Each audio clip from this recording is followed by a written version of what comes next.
My name is Kathy Anderson. I'm the principal at Chifley College, Mount Druitt. This is my 12th year as principal here, and in that time I've had the opportunity of being involved in many programs, and this last few years we've had the benefit of National Partnership, which has been a big boost. And the idea of National Partnership is to ensure that we look at innovative and responsive practices and systems to move education forward. And I think that what IRIS was able to do for us was to give us the opportunity to really look at classroom practice, to have proper feedback and to have constructive, collegial, professional discussions. Okay. It was really important to have the staff on board. This is a complete change in our practice with regards to reflecting on what it is that we do in our classrooms. Our classrooms tend to be quite closed, and it's a practice that we do on our own, we reflect on our own, but this is something that we wanted to bring in and do something differently. So what we did was we introduced the IRIS, we showed people what IRIS was capable of doing.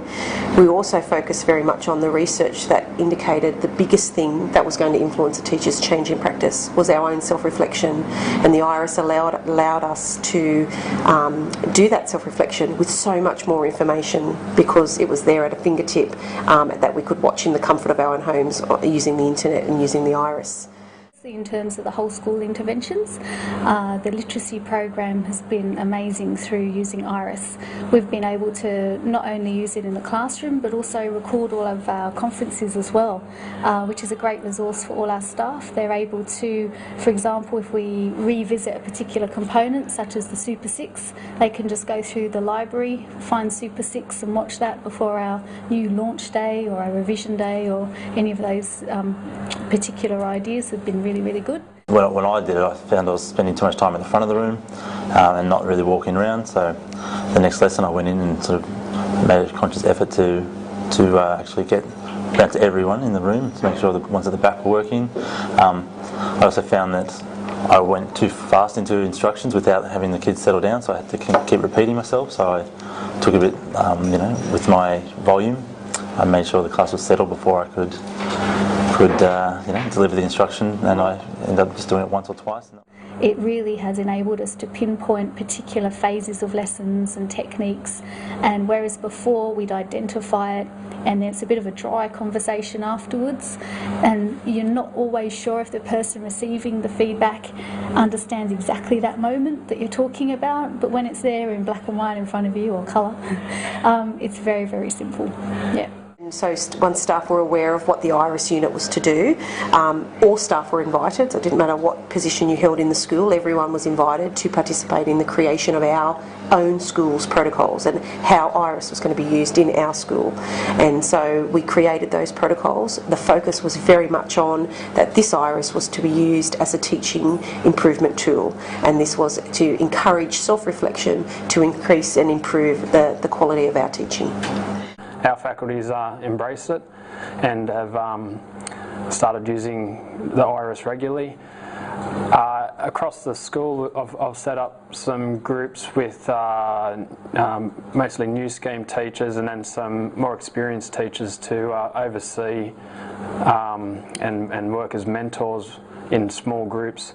And each group can then work together as critical friends and review each other's lessons or segments of lessons, and then offer feedback and see their approach to teaching and implement some of their strategies into the classroom as well. You can revisit it and actually document the improvement. So the teachers again have really enjoyed that as well. The students as well, I think, are less disrupted from the process. It really does kind of taint the quality of the lesson when an observer's in the room. Often the teacher feels uncomfortable, and one of the main feedbacks I've had is that although it feels a little bit unusual the first time you use it for the first couple of moments, within 15 minutes you've forgotten that it's there. I have used the IRIS, and I know the very first lesson I filmed was my top Year 10 class, and I know watching it back, it was quite obvious in the first 7 minutes. My students were sitting quietly and compliantly, and I thought, I haven't given them a lesson starter, and that's something I do, and I tend to do with all of my other classes. And so, the very next day, that practice in my classroom changed, and that was simply just watching the iris, for the first 7 minutes, and so those are the sorts of things that are really easy to watch in the privacy of your own office or your own home, and you can change your practice through your own self-reflection. It's been very useful, particularly for our institute teachers as well, who are looking towards getting accreditation, but also, believe it or not, most of the most experienced teachers are really enjoying it, because how often do people go into their classrooms to give some objective feedback? So it's been really supportive there. It's allowed a total change of having people in the classroom. It's reinforced the autonomy of the teacher in the classroom. It's given them power to decide when and where and control. It's given them professional dignity and respect of their practices, and it's given them at time also an opportunity to go and really reflect in private by themselves. So it doesn't always have to be a collegial thing.